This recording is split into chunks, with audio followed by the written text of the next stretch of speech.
Is there anyone out of the five of us that would be open to that sort of setup? Like, I'm going to go to my app that's not a person and ask for prayer and see what they say in their prayer and take it in. Is there anybody that would be like, I'm open to that? Hard pass. Hard pass?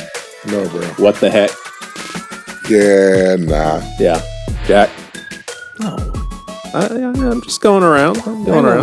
Mark? I guess for me, Well, not a hard pass. Let's hear it, Mr. Mark. All right, well, welcome to the Seacoast podcast, everyone. If you're watching on YouTube, you see who's here. You may not know Mark, but if you're a regular listener, you'd know who Marc Turnage is, because I think this makes number 3 for you, right, Mark? Is that true? I think 3. At least 3. 3 or 4. Yeah, at least 3. And we'll get into the infamous appearance that you had on here that Lynne and I were super nervous sitting through. But Mark, you are church fam, even though you live part-time in Israel. And then where else? Where do you live in the States? I forgot. I'm in Springfield, Missouri. Springfield, Missouri. And what's kind of your percentage of living in Israel and Missouri? Well, I mean, Springfield's home base, right? So yeah. I travel a lot. Israel, Greece, Turkey, Jordan, Egypt, Italy. So, it's probably about half and half. Gotcha. So you have gotten to know Pastor Greg a long time ago. I want to say 2011. Yeah. And you consider him your pastor. I've heard you say that. And it's you got to know him through the partnership you have with Seacoast, because we use your organization called Biblical Expeditions for trips to Israel. My question for you is, do you say that about all the churches that you take on trips? Do you say about all of them, yeah, that's my church and that's my pastor, or do you mean it? No, I don't say it about all. I know. Pastor Greg has a special place in your heart, right? He does. Yeah. Absolutely. That's cool. And he is my pastor. That's the way I always look at it. So seriously, you see this as your church? Do you tune in online semi-regularly? Sometimes. I wouldn't put semi-regularly there, but I do. Yeah. I keep abreast of what's going on.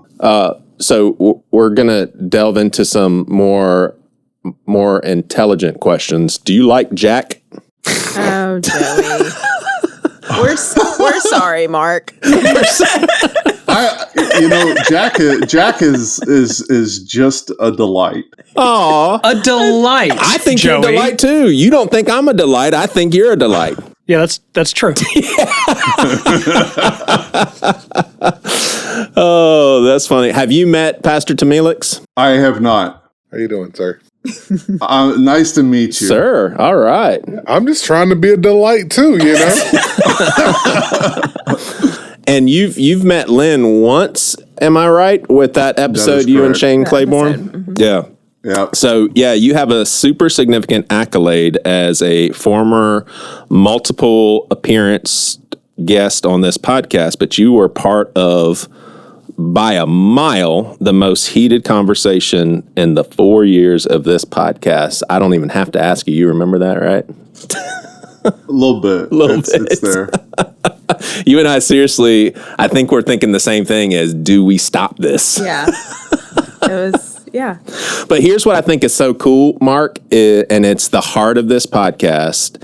And I don't know if I've actually said this on air, but both of you reached out with similar sentiments along the lines of, you said, hey, please tell Shane, no hard feelings. Maybe even both semi-apologized for getting heated, but both of you circled back and said, please pass along to Mark and please pass along to Shane. And I just thought that spoke so deeply about both of your hearts. And what I love that we get to do on this podcast is sometimes we can have deep disagreements, but if our hearts are rooted in love, then ultimately we're about the same thing. And I just love that both of y'all did that. Yeah, I think that, one of the problems in our world today is we don't have the ability to have proper discourse, which requires agreement and disagreement. And I think sometimes we try so hard to make sure that we don't disagree, that we don't say much of anything. Mm-hmm. Yeah, I like how you said that. I like it. Have you been to Israel? I have not. Do you want to? I do want to go. All right. Well, a lot of people that go to Israel, including myself, do it because they're sponsored by someone. So if you're listening to this podcast, I'm going to give a shout out for Lynne. You love Lynne. Y'all hear her all the time on the podcast. She's a delight. So maybe somebody will sponsor you now. Maybe. That was awkward, but thanks, Joey. You're welcome.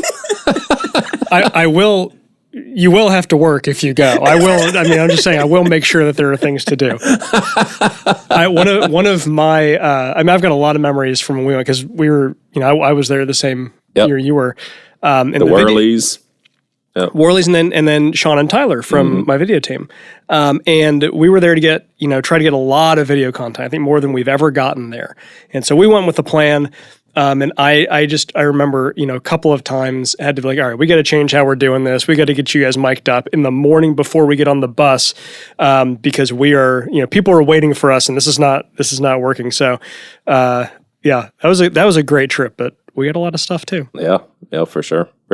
You do a great job, man. How many churches do you work with on the reg? Like, are there a lot of churches that are regular customers, for lack of better words? Yeah.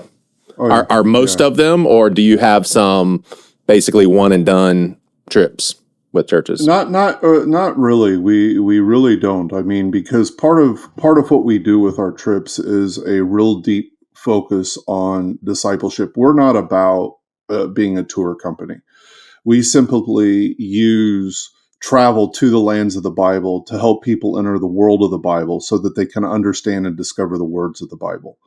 And because that is something that we are deeply committed to in how we lead our trips and go through our trips, our response is usually 100% are coming back and wanting, when can we do our next trip with you, et cetera, et cetera. Mm-hmm.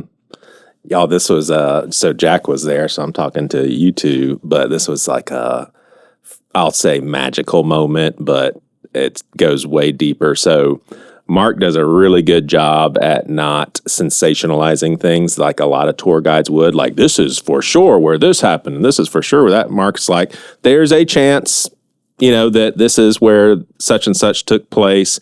We don't know that for sure.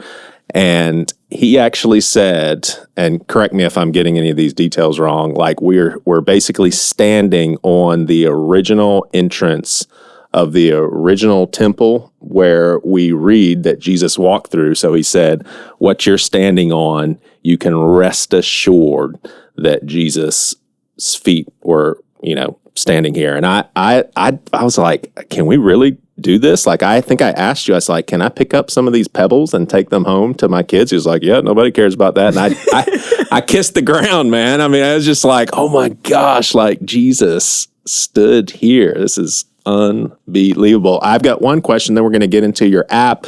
We've got some, we're going to have an open-ended question or discussion about AI. I want to hear Jack and Lynne's concerns and hear how you wrestle with this as you're going to tell us about an app that you and your team have developed. But let me ask you this about the trip. Do I remember correctly that there was a tomb that you said 50% chance this is the tomb that Jesus was buried in and resurrected from?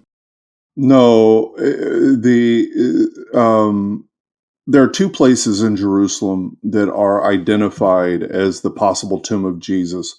The older and the more traditional site is what is called the Church of the Holy Sepulchre. Mm-hmm. And the place that is identified within the church as the tomb of Jesus, that you'll see people standing in line to go into, the actual ancient tomb that was there has more or less been destroyed over the various remodels and the constructions and even the destructions that have taken place in the church.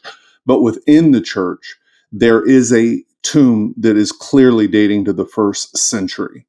So that tells us we're in a place of burial. We're outside the walls of Jerusalem.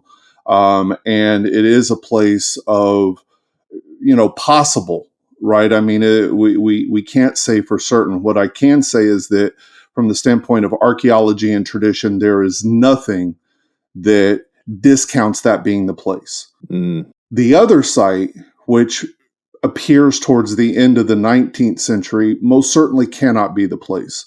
First of all, the tomb dates to the 6th and 7th centuries BC, and the Gospels are explicitly clear that Jesus was laid in a new tomb where no one had ever been buried. And the burial style in the 6th and 7th century BC is fundamentally different from 1st century burial style. So that on itself means that it's not the place. Moreover, when you get into the history and the development of this entire place, it really plays more into the European politics that were going on, where the British, they wanted to be seen as equals, but they didn't have a place within the Holy Sepulchre. Because the Holy Sepulchre was Greek Orthodox and Catholic, which meant that within European politics of the 19th century, French and Russian, right? And so the British created this place, and really it has more to do with the European politics of the 19th century than it does anything historical or archaeological. Gotcha. All right, my last question, because I could talk about this forever, but concerning the trip, there's a traditional site where people believe it to be the Garden of Gethsemane. You know, we think about Jesus, basically sweating blood. How likely in your mind is the traditional site the actual site? We don't know. The only place where we hear even of this place, the Garden of Gethsemane, are in the Gospels of Mark and Matthew. Luke just simply says he goes out to pray on the Mount of Olives. You're in the vicinity. Mm-hmm. All right. Well, Marc, why don't you unpack and give people a snapshot of your app that it released recently, right? Last fall, I want to say. 2 months ago. Ask Ezra. Okay, 2 months ago. Ask Ezra. Yeah. Mm-hmm. Give us the scoop, man. Tell us what it all does, what your plans are with it, how pertinent the actual AI technology is to how it operates. I mean, is it just purely AI functioning? I downloaded it, but I haven't looked through it much yet. So let me take a step back before I just dive into the app. Please do. I think that we're at an incredible moment in human history with the advent of AI. And I know we're going to have conversation around that in a minute, but and when you say incredible, do you mean like in a good way or just monstrous, like big time? Do you mean it in an optimistic way? I mean in an inflection moment, okay. Right? When we think about, the transition from, whether it was steam locomotive, horse and buggies, horse carriages, to the automobile, to the plane, to space travel. When we think about the internet and things, we're at one of those inflection moments in terms of human history. Now, how it all plays out, that really lays upon us, right? But the power of AI, particularly as it relates to things like Bible and education, is its personalization. One of the fundamental problems when we think about people and their Bible learning and their Bible reading and so forth is that not everybody is at the same place. Not everybody learns at the same level. Not everybody has the same foundational structures in their learning, right? But what we've done is we've really taken a model of education that's only about 110 years old, which is a one-size-fits-all education, and we've drug and dropped it into how we educate people in the church. Historically, that is not how people have learned best.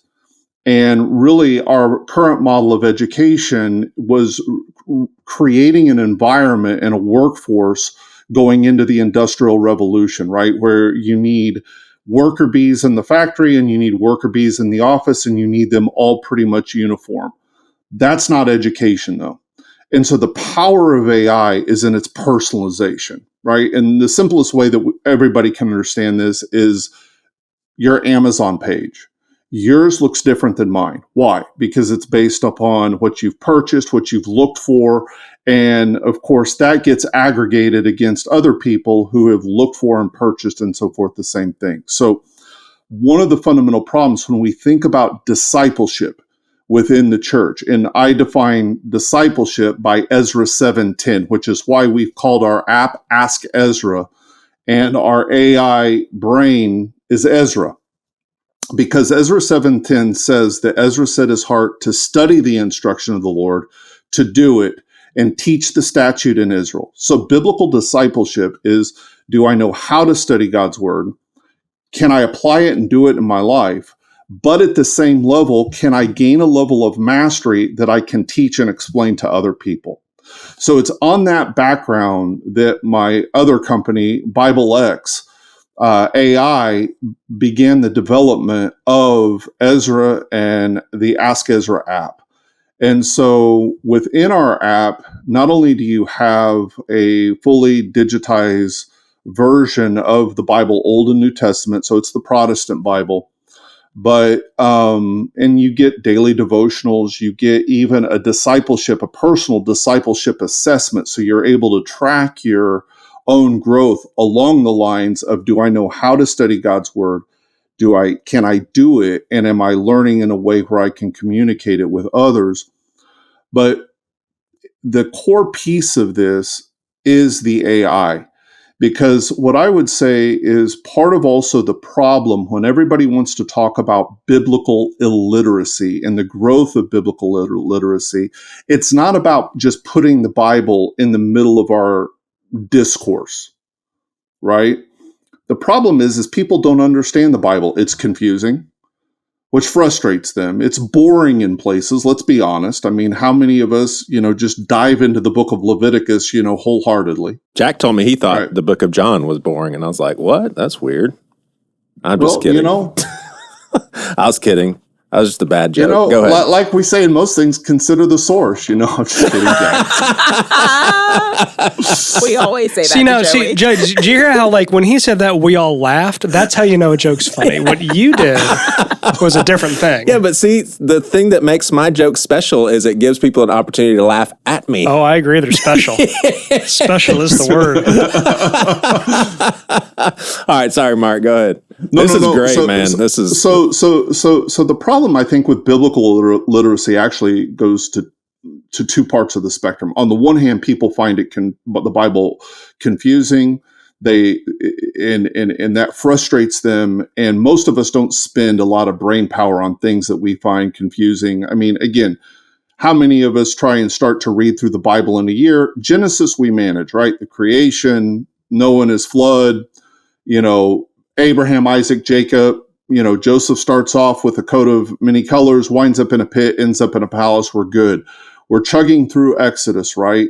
Moses, the baby, the plagues, Charlton Heston bringing the 10 Commandments down from the mountain. But then we get to the end of Exodus, and what happens? We have this pedantic detail about the tabernacle. And it's like, huh?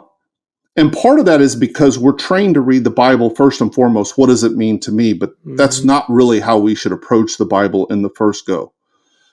But then we go to Leviticus, right? Where, let's just say, for most of us, that's where our annual Bible reading plans go to die.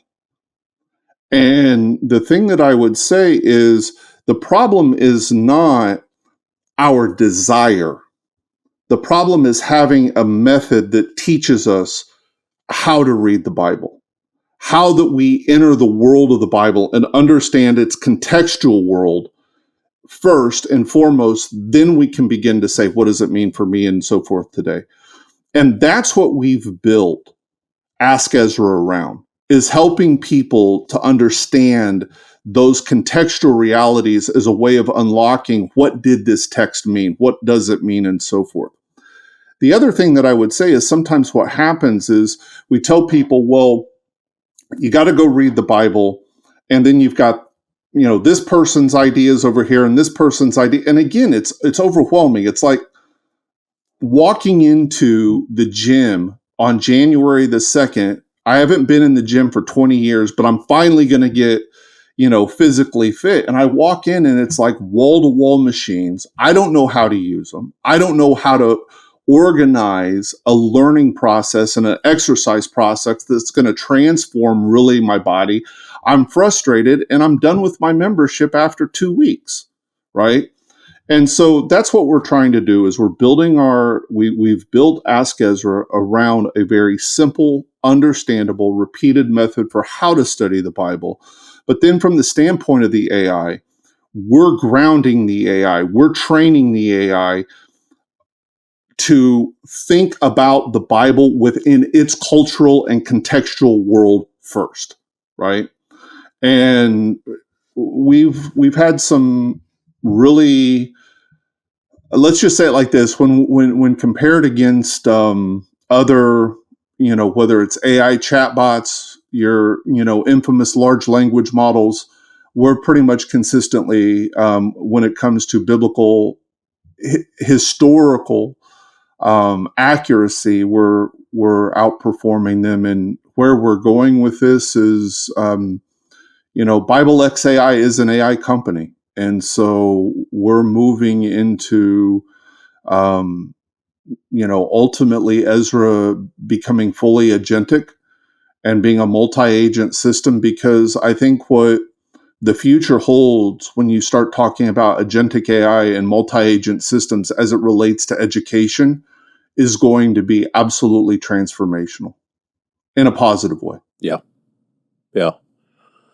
All right. So we may have to do a part 2 because there's so many things I want to get into, like training AI. What does that even look like? But let me fit in a quick question, and I don't try not to go super deep into it because it's not the point of the discussion. But I agree with what you're saying as far as a lot of us approach the Bible as, what does this mean to me, when it's more of a, what does this mean to us?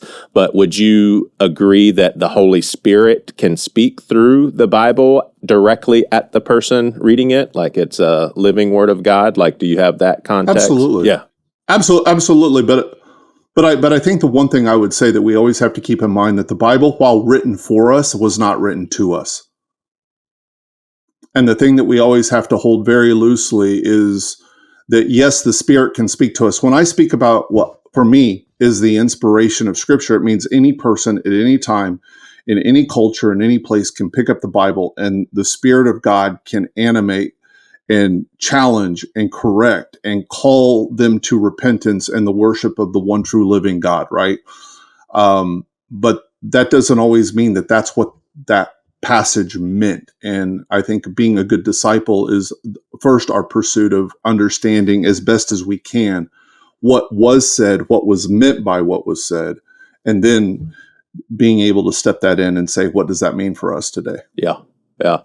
All right, I eventually want to get into what we all think about AI prayer bots, AI biblical counseling. But here's what I want to do. I want to set the stage. Marc, I know you, so I know you can. I mean, obviously, with the episode with Shane, it was tense discourse. This ain't going to be tense. We're all church family wanting to learn from each other. But I want to give Jack, Lynne, and T. But I know for sure Jack and Lynne have some very opinionated reflections on AI, and I just want to open the door completely for you guys. Based on what you just heard from Marc, do you have any concerns with what he's doing? And I'll just ask you guys that with what he has unpacked. Does it ring any alarm bells as far as how he's using that for a ministry tool? No, I use Ask Ezra. I used it this morning. And, actually, Marc and I had a conversation probably about a year ago about this, when you guys were still working on Bible X and Ask Ezra. And, one of the things that is really helpful about this kind of, because when you say like, what's your opinion about AI? It's like asking someone, what's your opinion about the economy? Because like AI doesn't just do one thing. It touches everything. And so When we're talking about this sort of app, I actually think it's really helpful because, and Marc brought it up, so one of the things I did for several years is I worked with a company called Docent that does research for pastors. And people, there are people who love to dump on Docent and places like Docent. So, what? Pastors can't do their own work? It's like, honestly, some of them can't. And it's not because they're lazy. It's because, doing that kind of research is more than just looking in a book. And it's more than just using Logos. Because using, Logos is great, but it's kind of like, I don't know, like when the difference between me logging in to my Fidelity investments and my dad logging into his is night and day. Because I can do a couple of things in there. I can do the things I need to do to keep, my investments where they need to be. Dad knows how to do a ton more stuff in there because that's how his brain works. And when, a lot of pastors use Logos or when they try to do research, in general, they're really limited in what they can do with it. Yeah, Logos can help you understand, Logos can tell you meanings of Greek and Hebrew words, but that doesn't mean you understand it. And it doesn't mean that you can do sort of that second and third level research like you could if you studied Greek and studied the Bible. And so it's there are a lot of guys who they just started churches because they wanted to be pastors and they wanted to minister to people. And that does not make them Bible scholars. And it's not a knock on them, but they need help. And just giving them software or books is not help. And so, when you have something like, whether it's, human researchers like I was for a long time, or whether it's something like Ask Ezra, it's really helpful because they need help. And one of the things that I love about whether it's Perplexity, which is my AI of choice, or Ask Ezra. Well, I'll tell you, Marc, one of the things I like about Ask Ezra is the thing I like about Perplexity, which is it doesn't want to be my friend like Chat does. Chat wants to know that I'm special and that my mom loves me.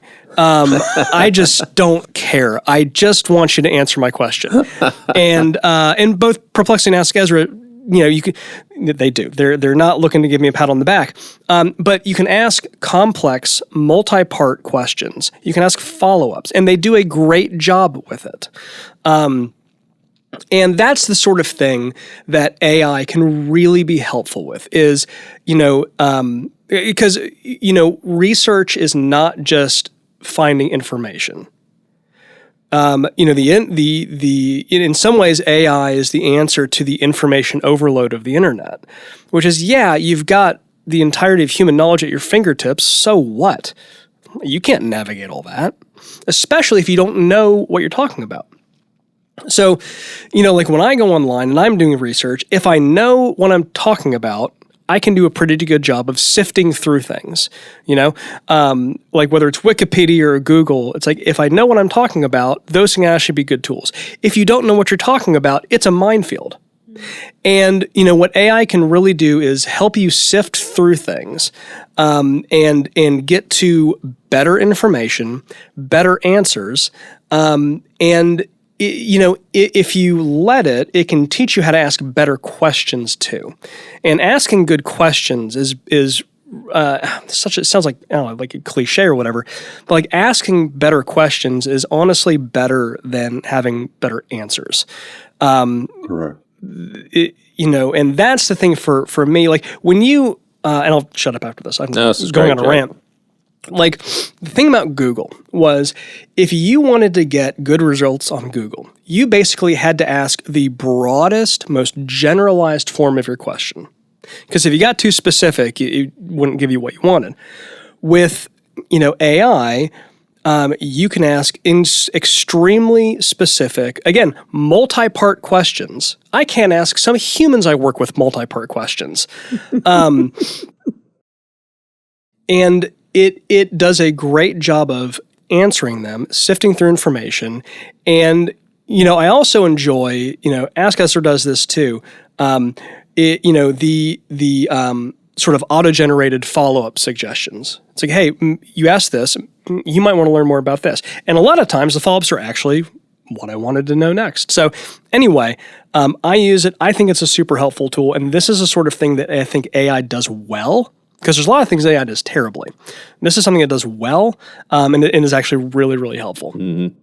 Is Ask Ezra, Mark, and I hate using this word because I know you see it as a ministry tool, but is there some competing similar apps that are after the same exact thing that you're after? Like I just don't even know. Are there similar apps that are doing the same thing with the Bible?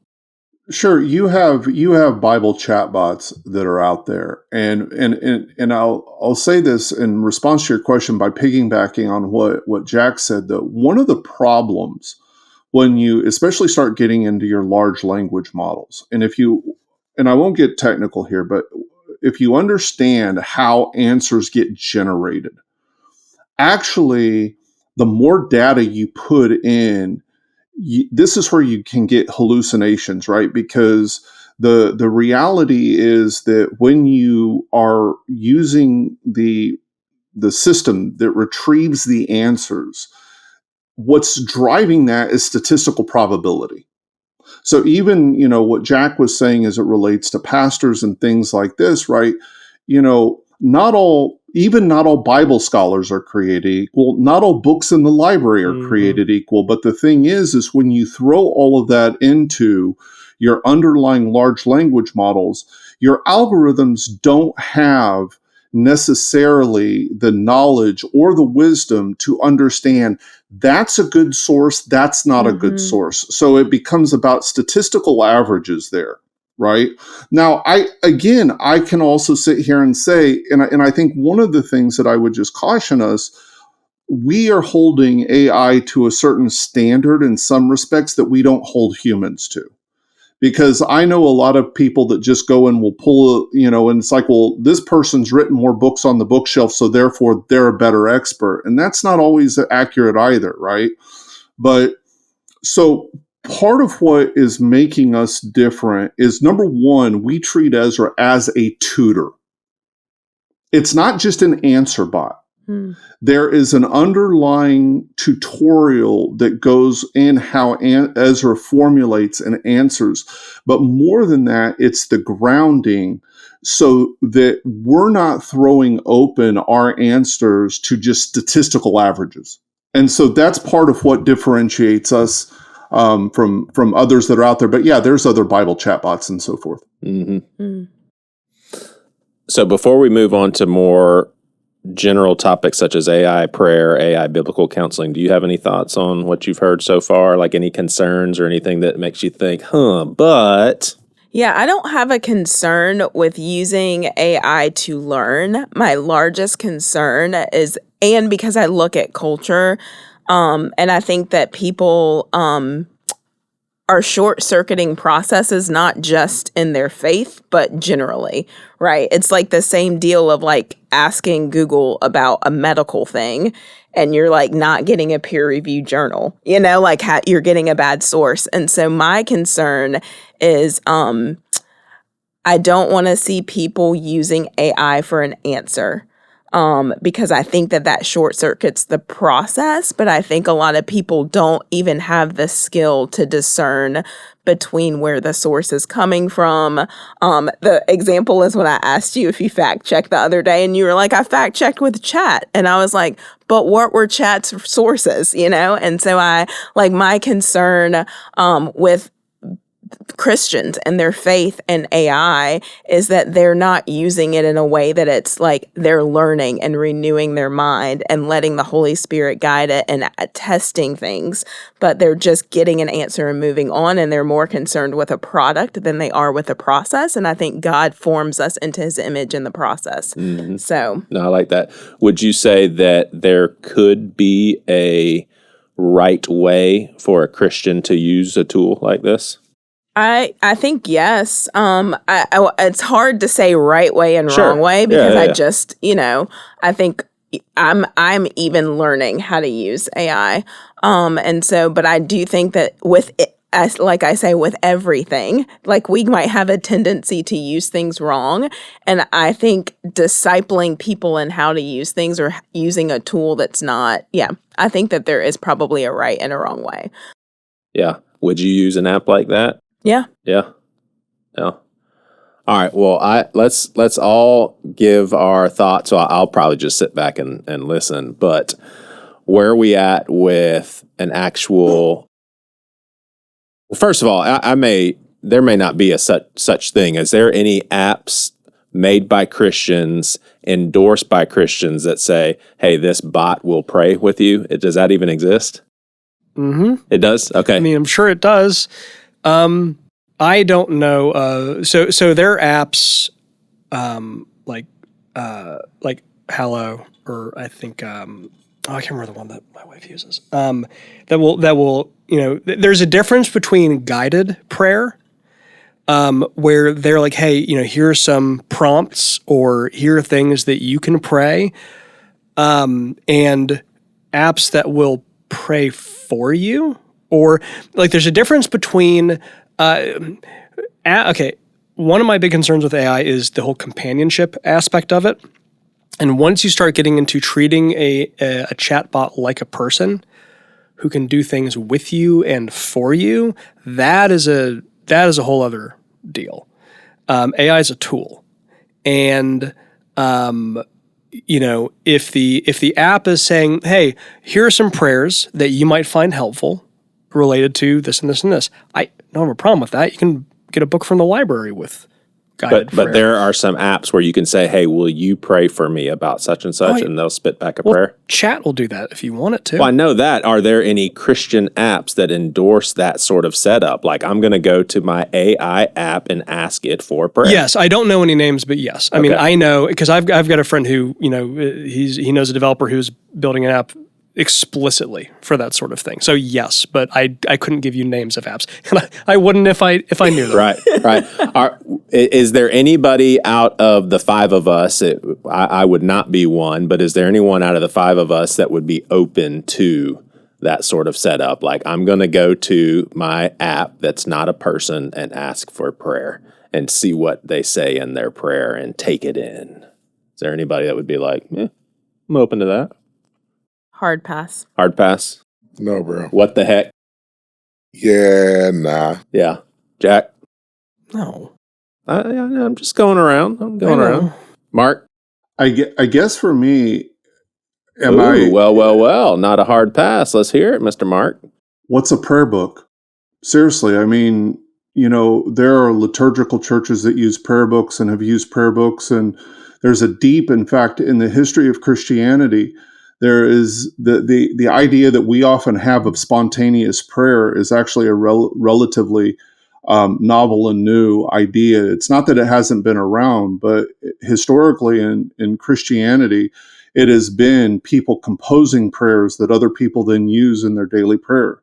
So I think that sometimes, and I'm not saying like, can I, set up an AI agent assistant that says, okay, go in at 6 a.m. while I'm still asleep and say the prayer, and okay, I can check that off my, God to-do list for the day. But again, I think that we act like the world that we live in today has been the way that the world has always been, and it's not. And that's even true within the church. And I think so. Again, I mean, I agree with Jack. If somebody's developing this like very unhealthy relationship with their AI, where it's like, instead of reaching out to my spouse or to my friends or my small group or things like that to ask for prayer, I'm going to go to this chatbot. Okay, yeah, I can say that's. But that's probably an underlying other issue that you need to have dealt with. Yeah. But would you take it further than what Jack is saying? He has no problem with a guided prayer. Hey, what's a good way of approaching a prayer about my marriage, etc.? If he gets a prayer back, he has no problem with that. Would you take it further though? Is what I'm saying, like further than a guided prayer. I guess what I'm trying to hear is, what is the further? I mean, I understand what Jack's saying in terms of like developing this relationship. Yeah, it's their apps, and chat's the most notorious one that will role play that it is praying for you. So in terms of like written prayers, like, yeah, I've got no problem with written prayers either. I remember when I was in college, I was in some class and we watched a service for, I don't know, some example, and they had a pre-written prayer. And my initial reaction, my initial 19-year-old reaction was, it's like a pre-written prayer. But then, like 5 seconds later, I was like, well, that's what the Psalms are. So I guess that's fine, actually. And so, like what Marc was saying, praying prayers that other people have prayed is fine. For me, it's when you start engaging with the app and asking it to pray over you. That for me is a huge red line. I don't even know that I have a huge problem with asking an app to help you develop a prayer. Because if you don't know how to pray, and it's like I would like to write a prayer, I'm not quite sure how. I'm open to using the AI to help you learn how to pray, in terms of how to learn how to write your own prayers. Because if your goal is I want to get better at praying myself, then I'm really hesitant to tell you how you're allowed to do that.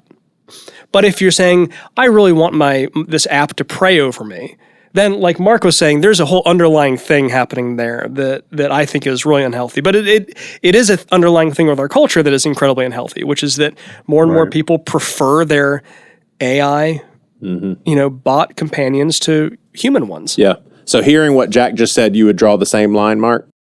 Yeah, absolutely on that. Biblical counsel. Now, I have for sure used ChatGPT with tough theological questions and saying, hey, what are some perspectives you have? And it's been very eye-opening and I would say very helpful. I have not gone to an AI tool and said, hey, I'm going through such and such in my life and I need biblical counsel. I know for sure that is very common in AI apps, and I'm pretty sure there are some created by Christians that do that. Does Ask Ezra, would you say, does it give biblical counsel? Like the sort of conversations that typically you would go to a priest or a pastor or a brother or sister in Christ who's further down the road in their faith than you. Does Ask Ezra do that? Yeah, I mean, while we obviously protect, user data and privacy, very strictly. We see the questions that come in, and yeah, I mean, we've had people, ask questions like, what does the Bible say about staying in my marriage? What does the Bible say about X, or what does the Bible say about Y, or I'm dealing with this, and I would actually say I find the answers that Ezra produces, really actually pretty nice and pretty good with that. As far as it becoming, quote, like a counselor, I mean, that's not really the direction, we're heading in with it. But again, I mean, people are going to ask, the questions that are on their heart. And one of the feedbacks that we've gotten as we've gone through alpha testing and beta testing, and now with our launch, has been, I can ask the questions that I'm afraid to ask my pastors, or I'm afraid to bring up in my small groups.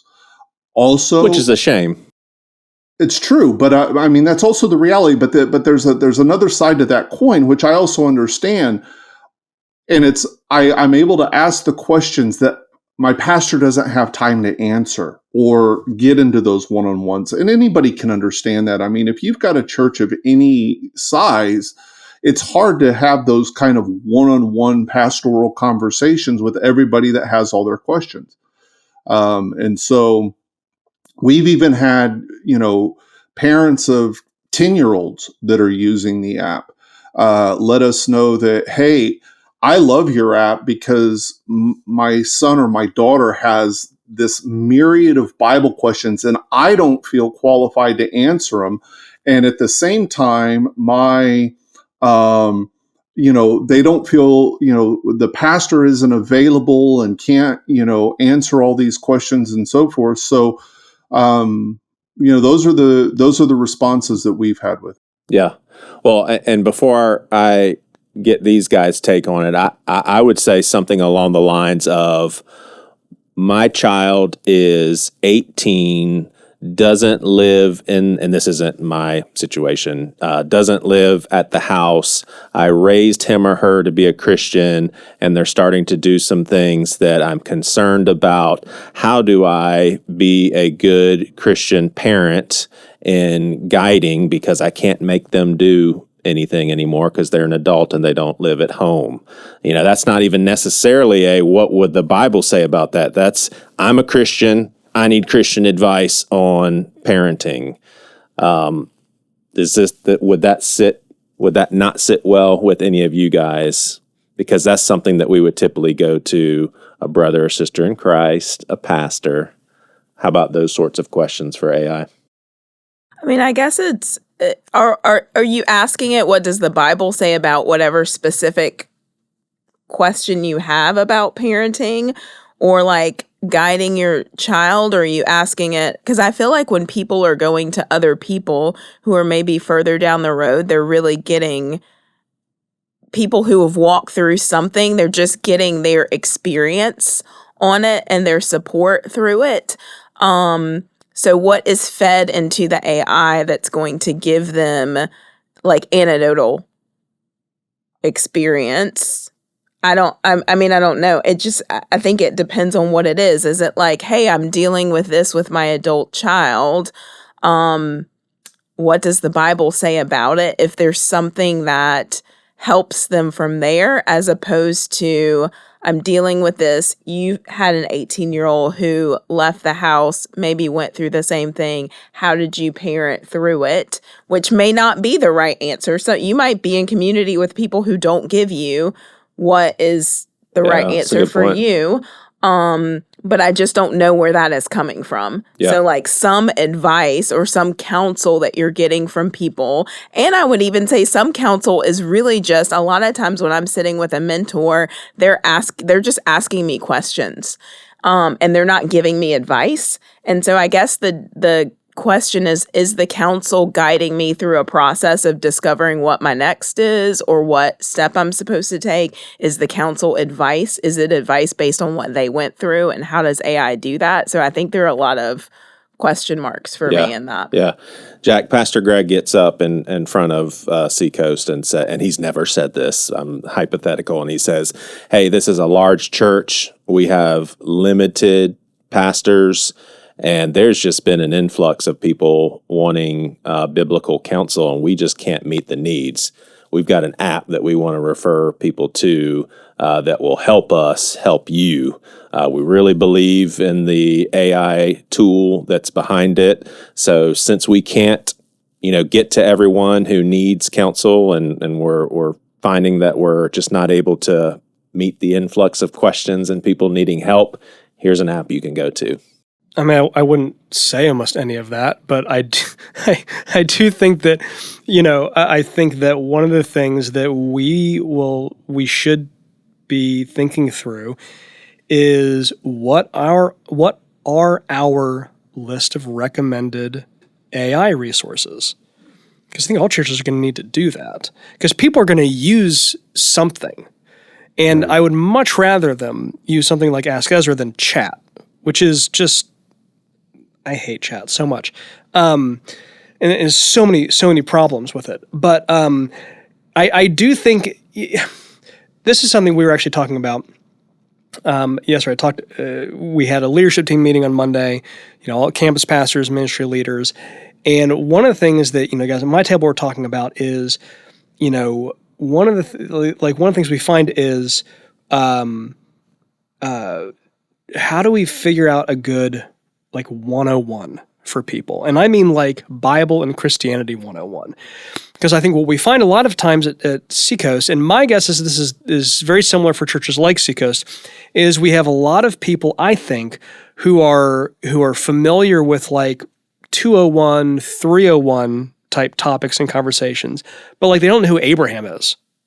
Or they don't know some really basic 101 stuff. They're if you gave them the Apostles' Creed, a lot of that would be unfamiliar. Interesting. And I think And I think it's just because they're coming into the church, they maybe don't have a background, and they're immediately into whatever series we're in, or anything like that, and which tends to deal with, even in an accessible church like Seacoast, tends to deal with more growing Christian topics than this is all new to me topics. And so I do think that one of the things that AI can really help with is, hey, we could start another class that 20 of you will attend. Or we can find resources that we think would be really helpful for you to start doing this on your own, which you're going to start doing anyway. And I do think that AI is helpful because, again, it synthesizes so much information. And so it's like, look, if I give you a list of 5 books, you're not going to read all 5 books. Maybe you'll read 1 or 2. But instead, if we had tools that we recommended for people to ask questions, follow up with resources and these sorts of things, then I do think that we need to be thinking through, and all churches need to be thinking through those kind of recommendations for their people. So I wouldn't say, hey, we don't have enough pastors for you, so use this instead. But I would say, hey, if you're looking for ways to, go deeper in this way, here's some things we'd recommend. If I can add one kind of thing in this too, I think we also have to keep this in mind. I mean, there's a lot of what I would say misinformation and a lot of like doomsaying as it relates to AI, right? I mean, it's like the rise of the machines and all this kind of thing. But I think if we really look at where AI is right now and where it's heading, and why I say that I think we're at one of these incredible inflection points in human history. And I would agree with those that think that AI is going to be more profoundly impactful than even the internet. It's about efficiencies, right? And that's really part of what Jack is saying, but it's not just turning it over, because again, when you're dealing with like your large language model stuff, you're really dealing with throwing the kitchen sink at something. And I think where you're really going to start seeing, and you're already starting to see it, I mean, this is what we're doing, with Bible XAI, is that when you create these companies that have very clear verticals around a specific challenge or a specific problem or a specific topic, right? And this can go into psychology, this can go into medical diagnosis, this can go into, frankly, Jack was talking about his fidelity stuff. It can go into investing and all this kind of stuff. But when you create and leverage AI, it's not about AI replacing the need for human oversight and human interaction. But what it does do is it multiplies our efficiency, right? And,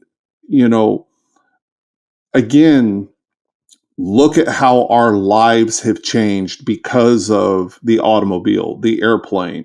Look at what the internet has opened up to us. Look at how our lives have changed with, smartphones and these kinds of things. The fact that we all hold in our pocket a computer that's, better than computers were 40 years ago, right? Has more computing power and things like this. And so I think what we have to, because AI is here, and what we have to start thinking about is how do we leverage it to create efficiencies. One of the things that I see, though, a lot, and I'm not saying that we don't need to think intelligently about this, but I think one of the things that concerns me is there is this response often within educational circles and also sometimes within the church where we want to build higher walls and dig deeper moats. And I think that if we don't think creatively, if we don't think, to use your language, Joey, even spirit inspired as to how to leverage this technology, other people are going to step into those gaps. Mm-hmm. And the thing is, are there better, more efficient ways of fulfilling our mission to make disciples? And I would argue that AI is probably, within the last 1,000 years, one of the greatest tools that has ever dropped itself in the lap of the church to make disciples and make disciples who make disciples, which is ultimately what our mission is. All right, well, Marc, this has been awesome. Is it a free app tell our listeners, is it everybody can download it, and is there a paid version? Yeah, it's downloadable. It's free. There is a paid version that has, like, for example, unlimited questions, and it has other features within the app. It's either $5.99 a month or $60 for the year. But there is a free version that people can use and engage with. Gotcha. All right. Well, let's close up shop on this episode with a little bit of dialogue on what y'all's concerns are. And I'll start with Jack. Obviously, we can't go too far in depth, and you've already expressed some of them, but just generally, society moving into AI, what are your concerns? And then I'd like to hear from Lynne, Marc, and T if you want to chime into this too. That'd be awesome. Well, I don't know that I'm going to go general. So if one, I think for, well, not for whatever reason. I know the reason. I think I have a reputation, at least on the staff, of being like reactionary against AI, which is really not true. It's genuinely not. Like I agree with Marc. I think that AI will certainly be the most, like the biggest, revolution since the actual Industrial Revolution, and maybe the biggest one, or maybe bigger than that. And we haven't seen that yet. Well, you're seeing it now. How long it'll, how long it'll take, and what it'll look like in 50 years, like who knows? Sure. But I'm also not, an AI doomer. Like we're going to see 30% unemployment. It's like we're not. In part because that's not how humans and economies like change to work. So they're just sort of natural factors that slow that stuff down, so that people can, acclimate to it as it's happening. But also, like, you're going to have all these new jobs being created. Like when you think about AI, it's like, you're going to see so many people who can do things with by themselves or with much smaller teams than they ever could before. Like I've thought about some of the stuff that, because there are things I would never use AI for. My writing is one of them. And what I mean is I would never ask it to write for me, because that's a craft and a skill. And if I use AI for those muscles atrophy. And I think that's a profoundly wrong use for AI. How about a revised version? Like, make this a little bit better, more eloquent. Well, it's not very good at that. And it's not to say it can't be, but there are things that I would use it for, but I think the thing that everyone should be very careful for is don't use AI to do things that you were created to do. Can it help you do those things better? Yes, but be careful and kind of find where your lines are. And I would say my broad concern, it's not about the economy, it's not about jobs. Those will all work themselves out. That's going to be fine. I think it's going to be great, actually. My concern, and this is very much a church world concern too, is everyone is having the conversation about what AI can do, and not enough people are having the conversation about what AI should do. And I really think that we need to have that conversation. Just because AI can do something doesn't mean it should. And again, some of that's at a personal level, like what you should be using AI for specifically. Like if I want to use AI to mess around with, I've got an idea for an album that's this and this and this, but I don't know how to write music. And I know the music that AI makes will stink, but that's okay. I'm just trying to, kind of use it to be creative in a way that I can't do. I think that's fine. But I would never send, our worship team something that I made, be like, isn't this great? Because they'd be like, no, it's terrible, because they can tell. But it's if you want to talk about what AI can do, you also need to be talking about what it should do and what it shouldn't do. And that's my big concern right now is we're not having the should conversation enough. We're just so caught up in what it can do. Mm-hmm. Yeah, I actually saw this, so this is not hearsay, but Elon Musk actually went on the record and said, if you are saving up for retirement currently, don't bother, you won't need to. And it's based on the overabundance of robots and AI technology that will literally make so many conveniences. And I'm like, good gosh, that sounds a little bit crazy. I don't agree with it. But. Elon Musk famously never wrong about anything.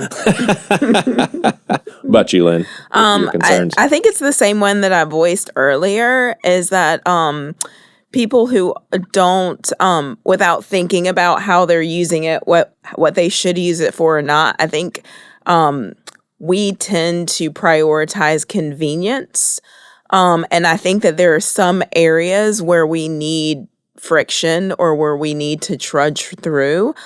Because that forms something in us. And so my concern is people aren't going to continue to learn how to learn. They're not going to use AI as a tool to be a learner. They're just going to use it as a shortcut to what they think they want to know or where they want to get. And I think that that is going to amplify a problem that we're already seeing with some, like already seeing in areas of our culture where people are not thinking for themselves. And so I think critical thinking can be a concern. Yeah. I mean, you think people should still be able to tell time on an analog clock, right? I have an analog watch on, so yes, I but do. I do actually think that. Is that important for the future generations? I don't know if it's important, but I think it's valuable. I think that there are some things that hold value not because of what they are, but what they cause you to do. Mm-hmm. Like, I just think that they're, and I'm not against convenience and I'm not against AI, but I do think that there are, even I saw some staff kids at Allsap, and they homeschool, and they were sitting down, and one was doing math and one was doing science. And she turned around and looked at me, and she was like, Lynn, she was doing geometry. She's like, am I ever going to use this again? And I'm like, if you're not in science or medicine or engineering, probably not. But I don't. And she's like, why do we have to learn it? And I was like, I think the process of learning it is good for you. Mm-hmm. It's not just about, am I going to use this thing? So that's how I feel. Yeah. That's what concerns me. Do you got any concerns, man? Yeah. I mean, we all saw the movie with Will Smith.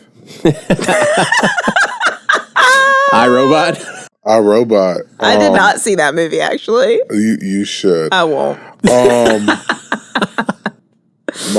My worry is that AI has no soul. So I struggle. I just struggle with getting all my biblical information from it. And I know people. We are a race of convenience. So I could tell this to write me an open and close for church on Sunday, and it's going to do it in 12 seconds. I can go home and practice it for 10 minutes and crush it on Sunday until I die and go and talk to Jesus, and he will have no clue on who I am because my relational capital with him will be crushed.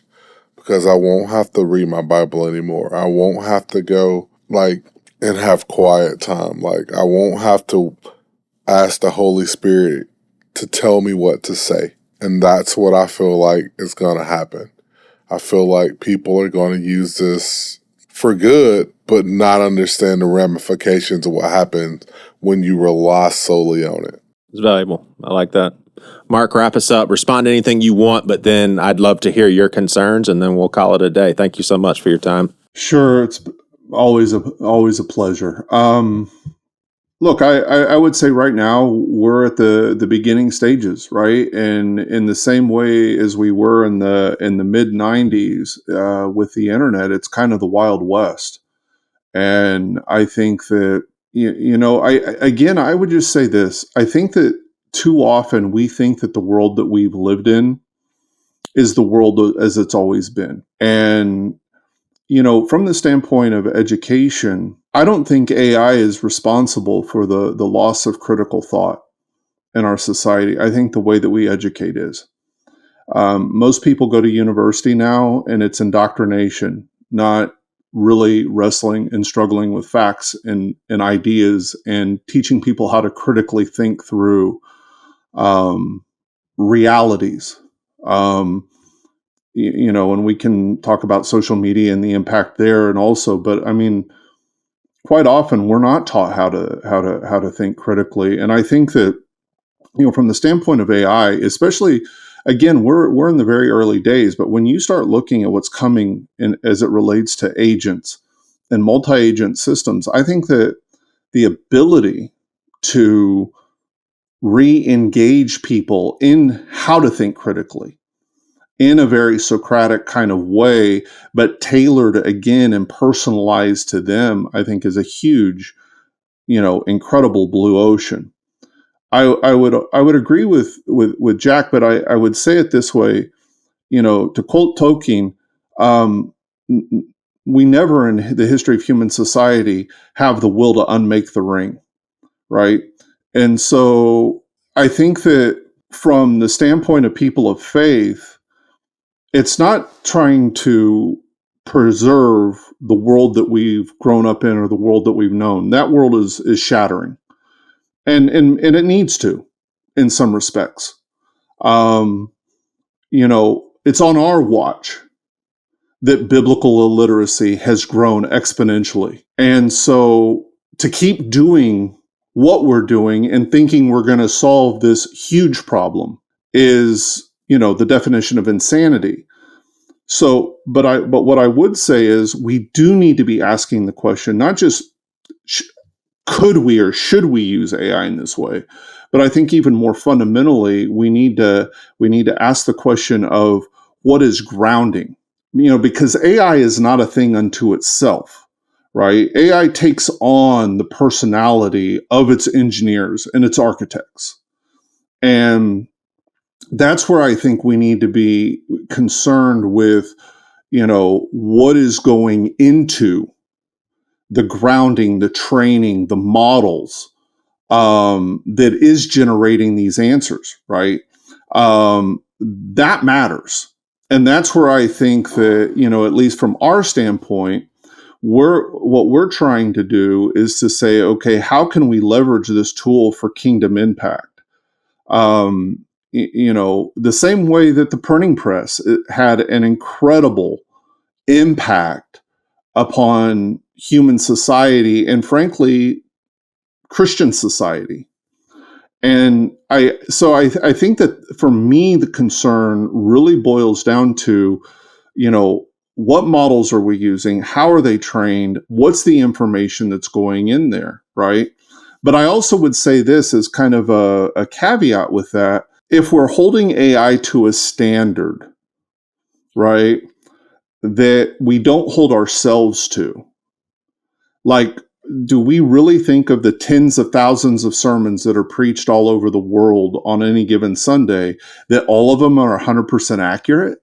So if we're not going to hold ourselves to those standards, then I think we've got to be careful of immediately being like a doomsayer about AI. But I do think we have to think very intentionally about responsibility. What is our responsibility? What is our responsibility as we use it in families and train our young people and so forth? But I think that we're going to see a lot of that start falling out, but we're in the very early days of this thing. And like I said, in some ways, it's the Wild West right now. All right. Well, Marc, I love how you wrapped us up. People go download Ask Ezra. And y'all remember the band Better Than Ezra? I wonder if they'll come out with an app called Better Than Ask Ezra. So bad. It was real bad. Love you, Marc. Good seeing you, man. Love you guys. Bye, Appreciate Marc. it. Bye, Marc. Good talking to See you. ya. Later, man. You've been listening to Seacoast Church's Things You Won't Hear on Sunday podcast. We are now on Instagram. Go to instagram.com/SeacoastPod for your one-stop shop to interact with this podcast and chime into the conversation. You can also be a patron of the podcast and receive exclusive content and live feeds of our recordings.